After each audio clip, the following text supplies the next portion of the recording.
አሁን አንዳንዶቻችሁ ምድረ በዳ ውስጥ ልትሆኑ ትችላላችሁ። አንዳንዶቻችሁ ምሽት ውስጥ ልትሆኑ ትችላላችሁ። አንዳንዶቻችሁ የአቅም ማጣት ሁኔታዎች የገደባችሁ ልትሆኑ ትችላላችሁ። አሁን እሱን አትመልከቱ ነው የሚለው። ያውም ኢየሱስን ይዞ ሰብሳቢው ኢየሱስ ሆኖ መምህሩ አጠገባቸው ሆኖ ምናልባት ባህር ሲከፈል አይተዋል።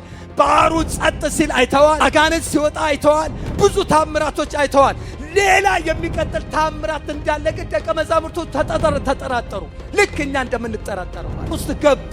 ጌታ ግን የምሽቱ ጌታ እንደሆነ፣ ጌታ ግን የምድረ በዳው ጌታ እንደሆነ፣ ጌታ ግን አይበቃም የተባለው ደግሞ የበላይ እንደሆነ፣ ያለቀውን ነገር እንደሚቀጥል እስቲ አንድ ሰው ጮህ አሜን ይበለኝ።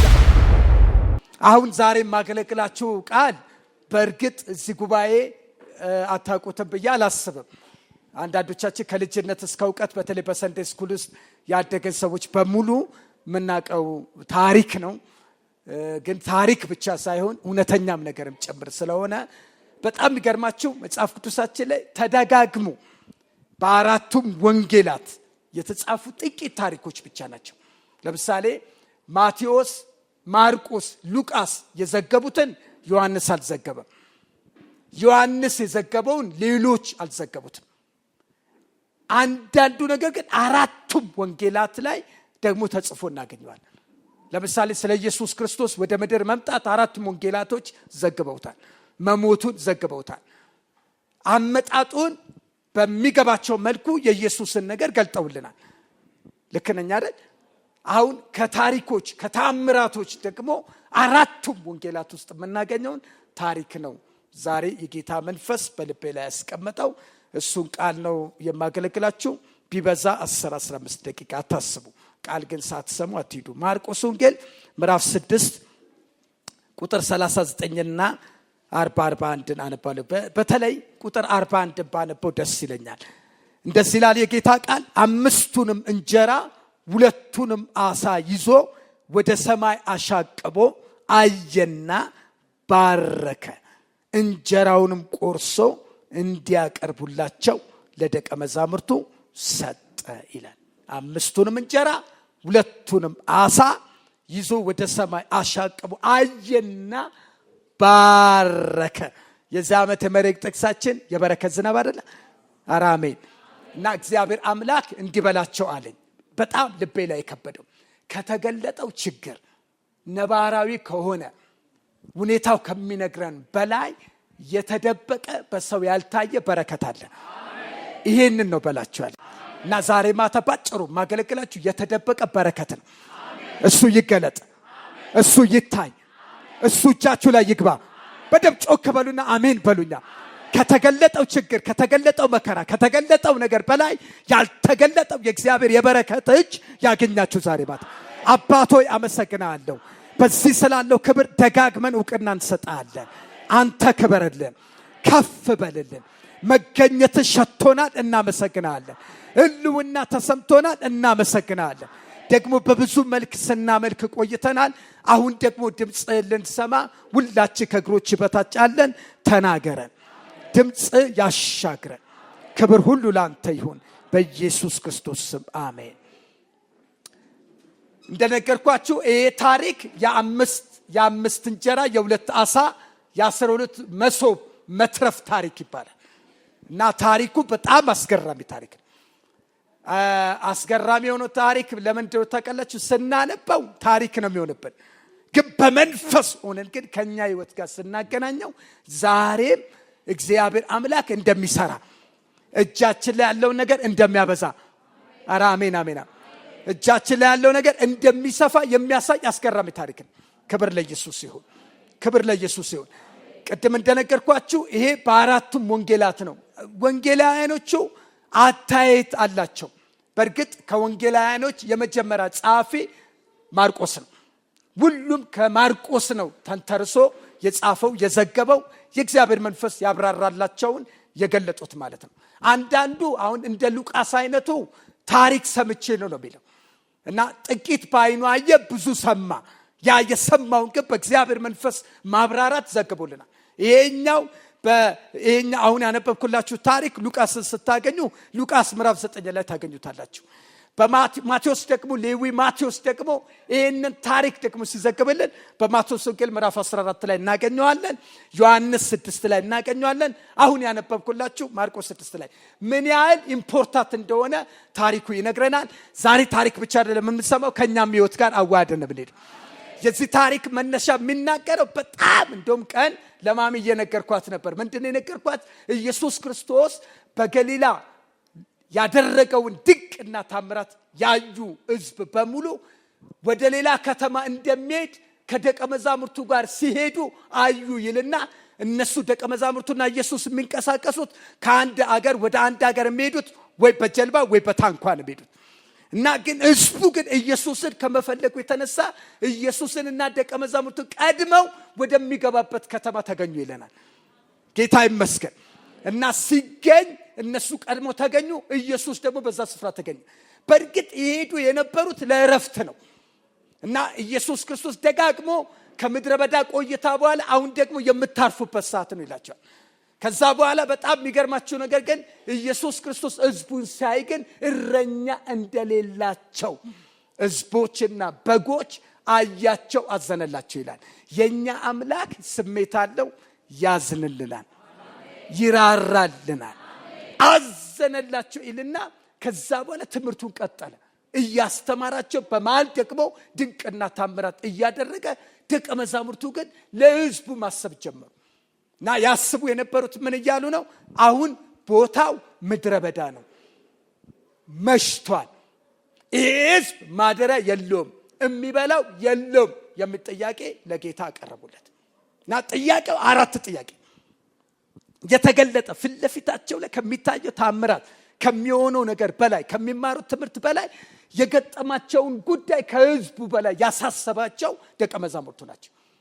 እና ደቀ መዛሙርቱ የሚጠይቁት ጥያቄ መጀመሪያው ቦታው ምድረ በዳ ነው፣ ምግብ የሚሰራበት ቦታ አይደለም፣ ጥላ የለውም፣ ማረፊያ የለውም፣ የሚመች ሁኔታ አይደለም፣ ምድረ በዳ ነው። የሚታየው ፊት ለፊት ያለው የተጋፈጠው ነገር ምድረ በዳ ነው። አሁን በዚህ ዘመን ላይ ሆነን አሁን ባለንበት ሁኔታ ስናየው ምድረ በዳ የምንለው ምን አይነት ነው ካላችሁኝ፣ ይሄ ሳራ በራ ያለውን ማለት ሳይሆን የህይወት ምድረ በዳዎች አሉ። የፈለግነው ነገር ማድረግ የማንችልበት ሁኔታዎች፣ እጥረት የሚይዙ ሁኔታዎች ይኖራል። ምድረ በዳ ነው ቦታው ይላል። ፊት ለፊት የተጋፈጠው ነገር ምድረ በዳ ነው። ሁለተኛው ደግሞ መሽቷል ይሉታል። አንዳንድ ነገሮች በጣም የሚገለጡት የህይወት መከራ፣ የህይወት ችግሮች የሚገለጡት በምሳሌያዊ በሆነ መንገድ። አንደኛው ምሳሌ ምንድነው ካላችሁ ምሽት ብዙ ጊዜ ምንም ነገር ማድረግ አይቻልም። መውለድ የሚፈልግ ሰው ቀን ነው፣ መስራት የሚፈልግ ሰው ቀን ነው፣ ምንም ነገር ቢመጣ ቀን ነው ብዙ ሰው የሚፈልገው። ከምሽት መከራ ይልቅ የቀን መከራ ብዙ ሰዎች ይመርጣሉ። ለምን? ቀን ላይ የሚገጥመንን ነገር ስልክ ደውለን ኑልን ማለት እንችላለን። ሩቅ ያለ ይመጣል፣ ብዙ አይነት ነገሮች አሉ። ይሄ አሁን ግን የምነግራችሁ ታሪክን ምሽት ነው ያቀረቡት፣ ምድረ በዳ ነው ያቀረቡት፣ ምሽት ነው። ደግሞ ይሄ ብቻ አይደለም፣ ውስንነት አለ፣ የአቅም ውስንነት አለ። ለምን? ህዝቡ 5000 ነው ይላል። ህፃናት ሳይቆጠሩ፣ ሴቶች ሳይቆጠሩ፣ ወንዶች ብቻ ተቆጥረው 5000 ነው። ለዚህ ለ5000 የሚበቃ ነገር የለም፣ አይበቃም፣ ውስንነት አለ ይላል። ልክ ናቸው፣ ምንም ድና አይደረግም። ምሽት ነው ቀኑ ያለው፣ ሰዓቱ ምሽት ነው፣ ምድረ በዳ ነው፣ ውስንነት አለው። ለዚህ ህዝብ የሚበቃ ነገር የለም። ሁኔታዎቹ በሙሉ እውነትነትን አላቸው። ጌታ ግን ሊያደርግ ያለውን የሚያውቅ ስለነበረ ከምድረ በዳው ከምሽቱ ካለው ሁኔታ በላይ ያስቀመጠው ያዘጋጀው በረከት አለ። ባካችሁ ጮክ በሉና አሜን በሉኛ። አሁን አንዳንዶቻችሁ ምድረ በዳ ውስጥ ልትሆኑ ትችላል። አንዳንዶቻችሁ ምሽት ውስጥ ልትሆኑ ትችላል። አንዳንዶቻችሁ የአቅም ማጣት ሁኔታዎች የገደባችሁ ልትሆኑ ትችላላችሁ። አሁን እሱን አትመልከቱ ነው የሚለው። ያውም ኢየሱስን ይዞ ሰብሳቢው ኢየሱስ ሆኖ መምህሩ አጠገባቸው ሆኖ ምናልባት ባህር ሲከፈል አይተዋል። ባህሩ ጸጥ ሲል አይተዋል። አጋንንት ሲወጣ አይተዋል። ብዙ ታምራቶች አይተዋል። ሌላ የሚቀጥል ታምራት እንዳለ ግን ደቀ መዛሙርቱ ተጠራጠሩ። ልክ እኛ እንደምንጠራጠረው ማለት ጥርጥር ውስጥ ገቡ። ጌታ ግን የምሽቱ ጌታ እንደሆነ፣ ጌታ ግን የምድረ በዳው ጌታ እንደሆነ፣ ጌታ ግን አይበቃም የተባለውን ደግሞ የበላይ እንደሆነ፣ ያለቀውን ነገር እንደሚቀጥል። እስቲ አንድ ሰው ጮህ አሜን ይበለኛ። ዛሬ ማታ ማውጅባችሁ ቃል ይሄ ነው። ከተገለጠው ምድረ በዳ ይልቅ ያልተገለጠው የእግዚአብሔር እጅ ይበልጣል። አሁን ካለንበት የህይወት ምሽቶቻችን በላይ እግዚአብሔር ከጀርባ የሚሰራው ስራ አለ። እማወራላችሁ ዛሬ ምሽት ይሄ ነው። ከመጋረጃ በላይ ከመጋረጃ በስተጀርባ እግዚአብሔር በስራ ላይ ነው። ምድረ በዳዎቻችን ላይ ምሽቶቻችን ላይ የማይገድበው የእግዚአብሔር የበረከት እጅ አለ።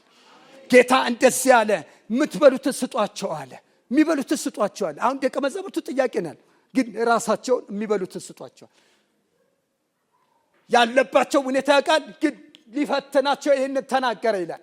ምድረ በዳ ነው ቦታው፣ ምንም ማድረግ አይችሉም፣ አቅማቸው ውስን ነው። ጌታ ግን ስጧቸዋል። ለምን? የሚያደርገውን ያውቃል። አጠገባቸው ያለው ሰው ሊያደርግ ያለውን ያውቃል በሉት። በደንብ ነቅነቅ አድርጉና ሊያደርግ ያለውን ነገር ያውቃል በሉት። ምድረ በዳውን አትመልከት፣ ምሽቱን አትመልከት፣ የአቅምን ውስንነትን አትመልከት። ምን እንደሚያደርግ ጌታችን ያውቃል። መምሩን ይዘን ወደ ኋላ አንቀርም። መምሩን ይዘን እጅ አንሰጥም። መምሩን ይዘን አንሸነፍም። ጌታ እንደዚህ ያለ። ጌታ ሆይ አንድ ነገር አለ አሉት። ምን? አንድ ብላቴና እጅ ለራሱ ብቻ የሚበላው ምናልባት ለቤተሰቡ የሚተርፍ 5 እንጀራ 2 እንጀራ ነው ያለው። እሱ ራሱ እኮ መገኘቱ እንዴት አይነት ታምራት ነው! ምን አይነት ቤተሰብ ነው!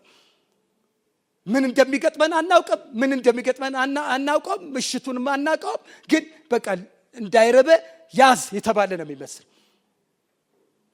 ግን ጌታ ደግሞ ያንን ትንሽ ነገር ፈለገው።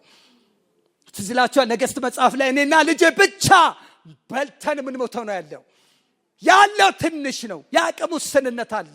ላንተ አይበቃም፣ ላንተ ልናቀርበው አንችልም። እኔና ልጄ ብቻ በልተን ምን ሞተው ነው። ያው መቼ? ዛሬ ተበልቶ ለነገ ምንም ዋስትና የለንም። ግን ያላወቁት ነገር አለ። እጅ ገብቷል ቤታቸው።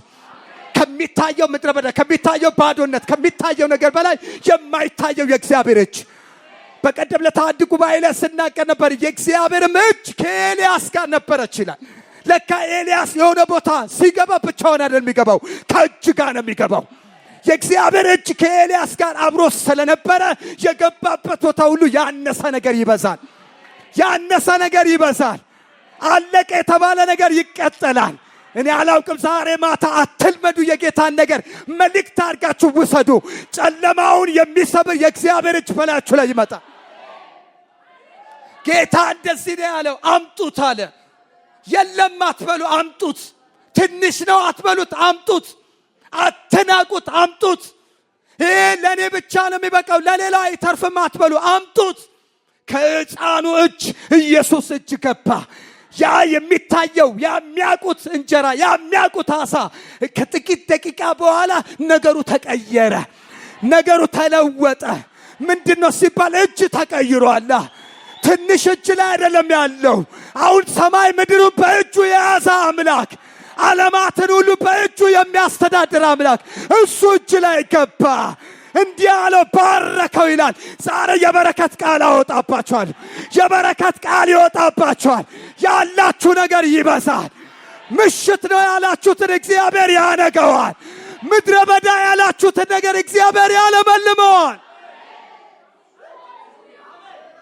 የሚታየውን ችግር አናምንም። የሚታየውን ነባራዊ ሁኔታ እሱን አንመለከትም። ከበስተጀርባ ሌላ እጅ አለ። ሌላ የሚሰራ እጅ አለ። ማንም የማያየው እጅ አለ። ሰው የሚያየው ከውጭ ያለውን ነው፣ ግን ከስውር ያለ ሌላ ስውር እጅ አለ።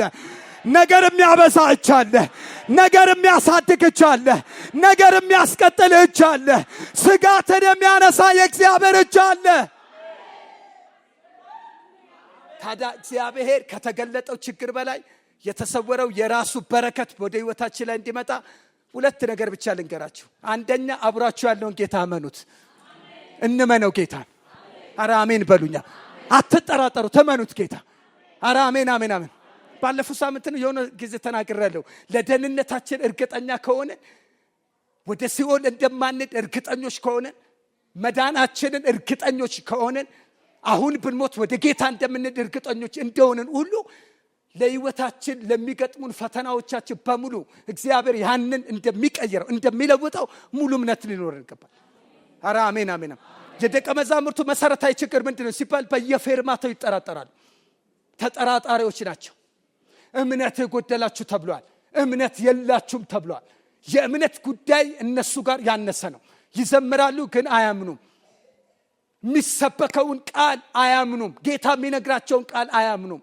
አለማመናቸው በምን አወካችሁ ካላችሁ ጨለማው ሲገጥም ይረበሻሉ። ምድረ በዳውን ሲያዩ ይረበሻሉ። ደጋግሞ ጭንቀታቸውን ያውቃል ጌታ። ግን እንደዛም ሆኖ ደግሞ አልፈረደባቸውም። እምነታቸውን እያየ እምነታቸው ሲጨምር እያደጉ እንዲሄዱ ሲፈቅድላቸው የምሕረት እጁን ሲዘረጋላቸው ደካሞች እንዲበረቱ ጊዜ ሲሰጣቸው እስቲ አንድ ሰው አሜን ይበለኛ።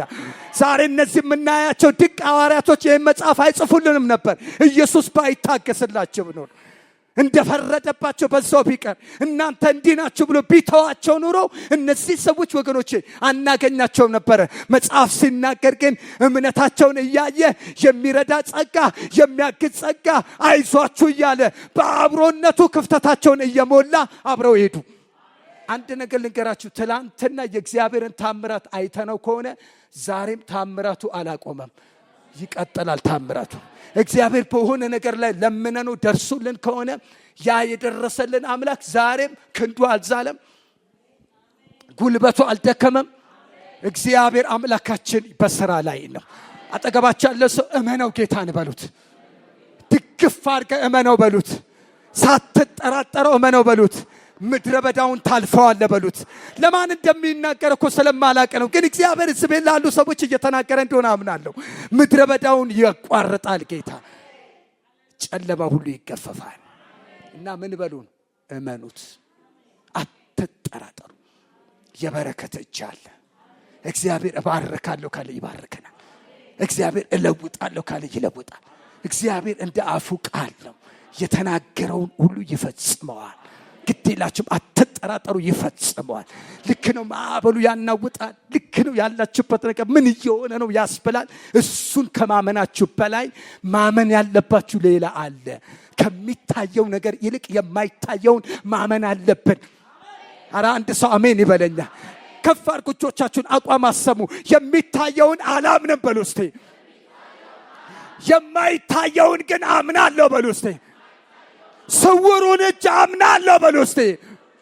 ከማየው ምድረ በዳ በሉ ከማየው ጨለማ በሉ፣ ከማየው የኔ ውስንነት በላይ በሉ፣ እማየው ሌላ እጅ አለ፣ የሚሰራ እጅ አለ። ባለቀና በተቆረጠ ጉዳይ ላይ የሚመጣ ሌላ እጅ አለ፣ ሌላ እጅ አለ፣ ሌላ እጅ አለ። አምናለሁ ይህንን እጅ፣ አምናለሁ ይህንን ድምፅ፣ አምናለሁ የእግዚአብሔርን ነገር። ዛሬ ጥርጥር ይመታ።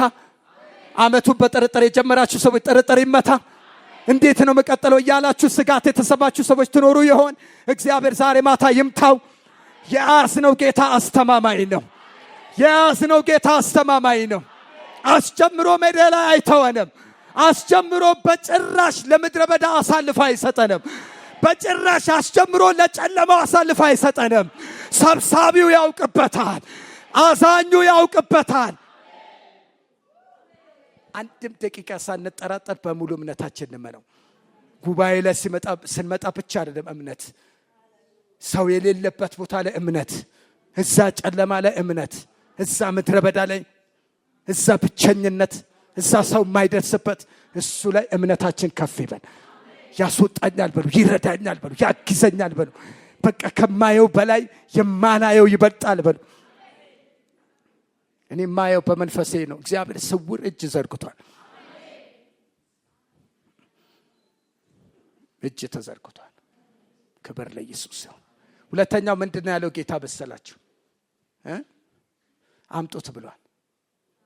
አሜን። አምጡት። የትኛውን አምጡት? ትንሽ ነው ያላችሁት። እኔና ልጄ ብቻ በልተን ነው የምንሞታው የምትሉትን አምጡት እያለ ነው ጌታ። አምጣው አንተ ብላቴና። ጨካኝ ይመስላል ጌታ። የልጁን ከአፉ ላይ ነጥቆ አይደለም፣ አምጣው አንተ እጅ ላይ ያለው ነገር ትንሽ ነው፣ እኔ እጅ ላይ ሲገባ ግን ይበዛል። ዛሬ 5 እንጀራ ነው ለኔ ሰጣኝ፣ 2 ዓሣ ነው ለኔ ሰጣኝ። አሁን ከዚህ ስትሄድ ግን አንተ እጅ ላይ የነበረው ነገር በስቶ ትውልድ በልቶ በአንተ ምክንያት ጉባኤው ሃሌሉያ በዚህ ብላቴና ምክንያት ታሪክ ተቀየረ። በዚህ ብላቴና ምክንያት ታሪክ ተቀየረ። የዛ ስብስብ ጉለት በርግጥ እግዚአብሔር ይችልበታል። የኛ ኢየሱስ ይችልበታል። ዓሣውን ባይኖር እየሰማችሁ ነው። እዚህ ብላቴና ላይ ባይኖር ከፈለገ ድንጋዩን እንጀራ የሚያረግ አምላክ፣ ቢያስፈልግ አንዱን እንስሳ ዓሣ የሚያረግ አምላክ። አረ አንድ ሰው አሜን ይባላል። ለምን የሌለውን ወደ ማኖር አይደለም የሚባለው? የሌለው ወደ ማኖር የሚያመጣ ነው። ግን እግዚአብሔር ከኛ ጋር እንዲሰራ ፈለገ። አምጩ አለ። ገንዘቡን አምጩ፣ ጊዜሽን አምጩ፣ ያንቺ የሆነውን ነገር አምጩ፣ እኔ ብቻ ልብላው ያልሽውን አምጩ፣ አምጣው። ምን አይነት ቤተሰብ ነው? ኢየሱስ ጠይቆማ አይከለከልም። ሰጡት ይላል። ብላቴናው ሰጠ። ከዛስ በኋላ ለራሱ አላደረገውም። ጌታ አባዛውና ለደቀ መዛሙርቱ ሰጣቸው። ከዛ ደቀ መዛሙርቱ ተቀበሉ። መስጠት ሲጀምር ሰው እጅ ላይ መብዛት ጀመረ። ሰው እጅ ላይ መብዛት ጀመረ። እያንዳንዱ ኮሮጆ መሙላት ጀመረ። እያንዳንዱ የሚበሉበት ነገር መብላት ጀመረ።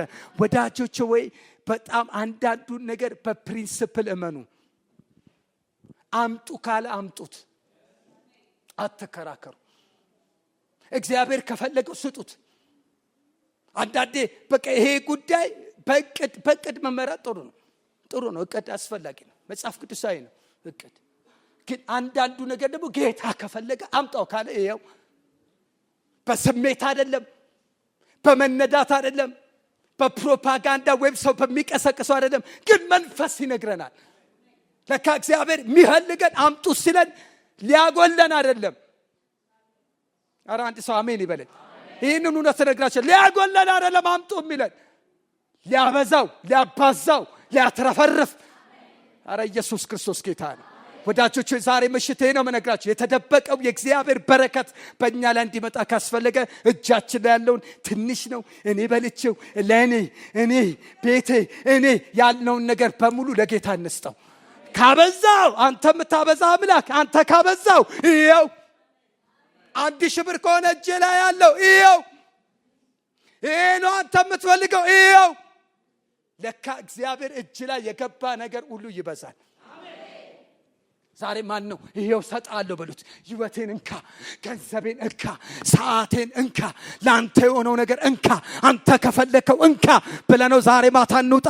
እግዚአብሔር በትውልድ መካከል አሻራ አድርጎ ያስቀምጠናል። ይሄ ብላቴና እኔ እንኳን ወደ ጌታ ብሄድ፣ ሌላም ሰባኪ ወደ ጌታ ብሄድ፣ ጌታ እስካልመጣ ድረስ ስለዚህ ብላቴና ይሰበካል። ለምን 5 እንጀራ 2 ዓሣ ያዘ። ከዛስ ለ5,000 ሰው ለመብላት ምክንያት ሆነ። ጌታ ታምራቱን እንዲሰራ ምክንያት ሆነ። ዛሬ እግዚአብሔር ምክንያት አድርጋችሁ፣ የሐዘን ምክንያት አይደለም፣ የስብራት ምክንያት አይደለም፣ በእናንተ ምክንያት የሆነብኝ የሚባል ሳይሆን በእናንተ ምክንያት በረከት ይምጣ። እኔም እንደ እግዚአብሔር ሰው እንደ ካህን እዚህ ቆሜ እምባረካቸው ይሄ ነው። እጃችሁ ላይ ባለው ነገር ላይ በረከት አውጣለሁ። እግዚአብሔር ባራኪ አምላክ ነው። እግዚአብሔር ባራኪ አምላክ ነው። ተው፣ የአእምሮ ጨዋታ ቁሙ። በአእምሮ አትመላለሱ። በካልኩሌሽን አትኑሩ። ካልኩሌሽን ካሰብን ሁላችንም ኑሮ እናቆማለን። ምክንያቱም አሁን ያለው ሁኔታ እንዴት እንደሚያኖረን አናቅም። ምንም ደሞዜ አያኖረኝም፣ ሰዎች የገቡልን አያኖረንም። አሁን ማየት ያለብን የምድሩ ካልኩሌሽን ኢኮኖሚው ሳይሆን አሻግረን ነው ማየት ያለብን የሚያኖረውን አምላክ፣ የምታበዛውን አምላክ፣ በደረቅ ምድር የምታሻግር አምላክ። አረ አንድ ሰው አሜን ይበለኛ። አረ አንድ ሰው አሜን ይበለኛ። የመጨረሻ በረከት አስተላልፉልኝ። አንተማ በሎት፣ አንቺማ በሏት፣ የበረከት ምክንያት ነሽ በሎት። ዋው እግዚአብሔር በአንቺ ላይ ያለው ነገር ያበዛዋል። ይሰፋል፣ ይበዛል፣ ይበዛል፣ ይበዛል። አምናለሁ እግዚአብሔር ያበዛዋል። ከተገለጠው መከራ፣ ከተገለጠው ምድረ በዳ፣ ከተገለጠው ጥያቄ፣ ከተገለጠው ሐዘን፣ ከተገለጠው ማጣት፣ ከተገለጠው ዙሪያችን ከከበበን በላይ ያልተገለጠው እግዚአብሔር ቀን ቀጥሮ ሊሰራ ያለው፣ ሊያባዛው ያለው፣ ሊያሰፋ ያለ ስውር እጅ አለ፣ ስውር እጅ አለ፣ ስውር እጅ አለ፣ ስውር እጅ አለ፣ ስውር እጅ አለ። ተሰውሮ የማይቀር እጅ አለ፣ የሚገለጥ እጅ አለ፣ ሰዓቱን ጠብቆ የሚገለጥ እጅ አለ፣ የሚያበዛ እጅ አለ። በጌታ በኢየሱስ ስም ይህንን በረከት ውሰዱ ዛሬ ማለት። ስለዚህ ዛሬ እጁ ላይ እናኖራለን። ሚስማማ ካለ እጁ ላይ እናኖራለን። ሰሞኑን እኔ በዚህ ቃል ነው ተይዤ ያለሁት። ልቤ መንፈስ ያለው ከእኔ ነገር አውጥቼ እጁ ላይ አኖረዋለሁ። የልጆቼን ጉዳይ፣ የኢኮኖሚን ጉዳይ፣ የሆነውን ጉዳይ እጁ ላይ አኖራለሁ። አንተ የምታበዛ አምላክ ነህ። አንተ የምታሰፋ አምላክ ነህ። እጁ ላይ ያለ ሰው በጭራሽ አይወርቅም። አሜን ነው። በደንብ ስጡት ለጌታ። ገንዘብ ብቻ አታስቡ፣ ስጡት ጊዜያችሁ። የጊዜ አስራት የሚባል አለ። ለእግዚአብሔር ስጡት። እግዚአብሔር ከፈለገው ስጡት፣ ስጡት ለጌታ። ያን ጊዜ የጌታን ክብር እናያለን፣ የጌታን በጎነት እናያለን። አሁን የማይታየውን እጅ እንዲቀሳቀስለት ትፈልጋላችሁ? እኔ በጣም እፈልጋለሁ። አሁን ዙሪያዬ ያለውን ማያቸው፣ አንዳንድ ሰዎች ደግሞ የሚያዩት ይኖራል። ግን አሁን የምፈልገው ግን የማይታየው የእግዚአብሔር እጅ። ተቀመጡ ሲል የምቀመጥበት፣ እረፉ ሲል እረፍ የምልበት፣ የሚያደርገውን ነገር እንዲያድርጉ ሲል ቶሎ የማታዘዝበት። ኧረ አሜን፣ አሜን፣ አሜን። አምጡ ሲል የማመጣበት። አንድ ሰው አሜን ይበለኛ። ዛሬ መረቡ በአሳ ይሞላል። ቁሙና ላውጅባችሁ፣ መረቡ በአሳ ይሞላል። ጥላችሁ ባዶ መነሳት የሚባል የለም። እግዚአብሔር ጋር ጥላችሁት ባዶ መነሳት የሚባል ነገር የለም። ምናልባት ስትጥሉት ባዶ ሆኖ ሊሆን ይችላል። ብድግ ስታደርጉት ግን ብዙ ነገር የሚሸከም ነገር፣ የእግዚአብሔር እጅ ያለበት ነገር ከፊታችሁ ይሆናል። መጽሐፍ ሲናገር እንደዚህ ነው የሚለው። ለቂሮስ እግዚአብሔር እንዲተናገረው በዚህ ቃል ለመባረካችሁ ለቂሮስ እንዲህ አለው፣ በአንተ ፊት የተከፈተ በር ሰጥቻለሁ አለ። ትዝ አላችሁ? የናሱን ደጅ ሰብሬአለሁ፣ ተራሮች ትክክል አደርጋለሁ ካለ በኋላ በጨለማ የተቀመጠውን፣ አሁን የሚታየው ጨለማ ነው። ሄሎ፣ ፊት ለፊት የሚታየው ጨለማ ነው። ድቅድቅ ጨለማ ነው የሚታየው። እዛ ጨለማ ውስጥ ግን እግዚአብሔር እንደዚህ ይላል፣ ስውር ሀብት አለኝ ይላል። ኧረ አንድ ሰው አሜን ይበለኛል። ከሚታየው ጨለማ በላይ የማይታይ ከኋላ የሚሰራ የብርሃናት አምላክ አለ። የብርሃናት አምላክ አለ። ድቅድቅ ጨለማውን የሚገፍ እጅ አለ። ለማን እንደምናገር አላውቅም። እግዚአብሔር አምላክ ዛሬ በእጁ ይሰብረዋል። እግዚአብሔር በእጁ ያነሳዋል። ስለዚህ ዛሬ እንድንለዋለን፣ ጌታን አንተን ነው የምታመነው። ሰው ተስፋ አድርጌ ከሆነ ዛሬ እጠላለሁ።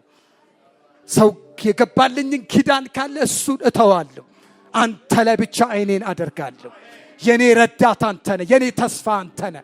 የምታኖረኝ አንተ ነህ። ኧረ አሜን፣ አሜን። ኧረ አሜን፣ አሜን።